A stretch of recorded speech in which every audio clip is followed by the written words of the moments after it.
On the eve of All Hallows Eve, we are continuing our Haunted Boise series. If there was one building in downtown Boise that just screams, this place might be home to otherworldly spirits, what building do you think comes to mind? Well, with its creepy spires stretching to the sky out of its rounded corner turrets, the Idanha Hotel could be the closest thing to guaranteed ghosts in the city of trees. Built in 1900, the most expensive building at the time, by the way, it was the home away from home for a lot of politicians, businessmen, and dignitaries. It was also the place where the plot to assassinate Idaho's former governor Frank Steunenberg was originally planned to take place, but afraid the bomb would harm the chambermaids, well, that plan was changed to happen at his home in Caldwell. And while Steunenberg's life wasn't taken at the Idanha, several others were.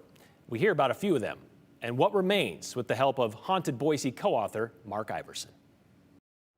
The Idanha Hotel. The stylized spires make it one of Boise's most recognizable buildings. Yeah, and it was meant to be that, you know. Opened on January 1st, 1901, the Idanha was meant to welcome people getting off the Oregon Short Line, which used to stop at the station just down the street. So this was the business district, and they just thought there was a great place for an upscale hotel for the businessmen coming in, the politicians, and a good place, apparently, for some of those people to go out. Over the years, several who checked in never, well, you know. A Union Army veteran who succumbed to a swollen kidney. Another man taken by tuberculosis. And they could account for some of the stories that inhabit the Idanha. There are plenty of stories, yeah, like taps turning on their own. There are stories like there's a man with a red beard who pops up in the bathrooms downstairs. It pops up in the mirror. On the 6th floor, cabinets opening, and one man walked out early in the morning to get breakfast, and all the cabinets were open in his kitchen. But it's the 4th floor that may be the most haunted. Yeah, there's all sorts of activity that's reported there. Maybe because of the activity that happened there years earlier. One such example involves the son of one of the city's founders, Cyrus Jacobs.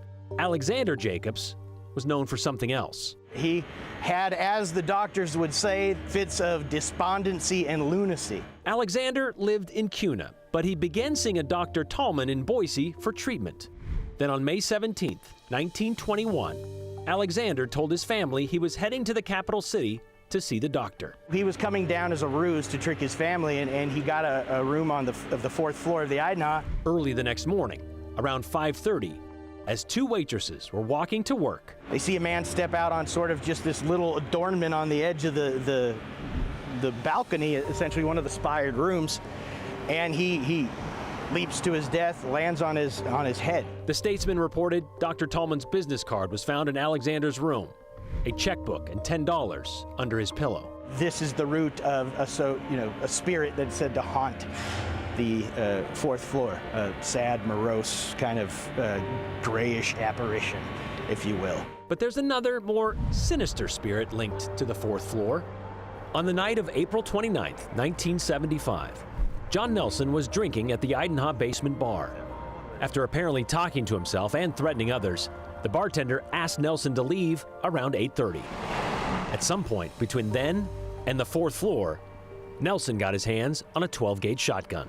And he gets off the elevator outside of room 410, and he's just basically shouting and doing strange things. And Joseph Granning came out, because it's right outside his room, and he says, "What's going on here?" essentially.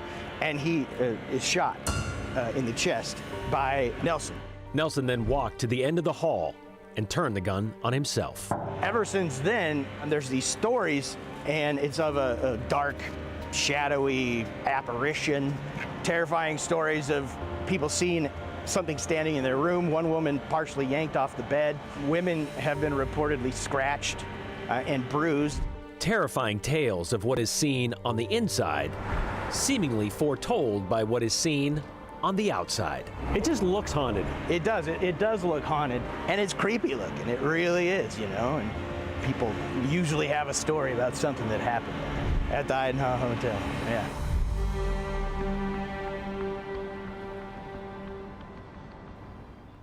There's a lot of stories there. Idanha hasn't been a real hotel since the 1970s. It's now an apartment building with most of the hotel rooms combined to make kind of one apartment.